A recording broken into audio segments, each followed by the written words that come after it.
Снял деньги с кредитной карты Сбербанка. У меня кредитка 120 дней без процентов. Также есть фикс, но сейчас речь не про нее. У меня лимит 480 тысяч. Как видите, почти все деньги сняты.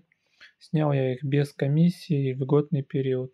То есть 120 дней я могу ими пользоваться. Единственное, что нужно вносить минимальный платеж в конце каждого месяца. Как я это сделал, можете посмотреть в телеграм-канале, там я обо всем рассказываю. Ссылку можно найти в описании под видео, только не под этим видео, а под длинным видео. У меня их 3 штуки, под любым там можно найти.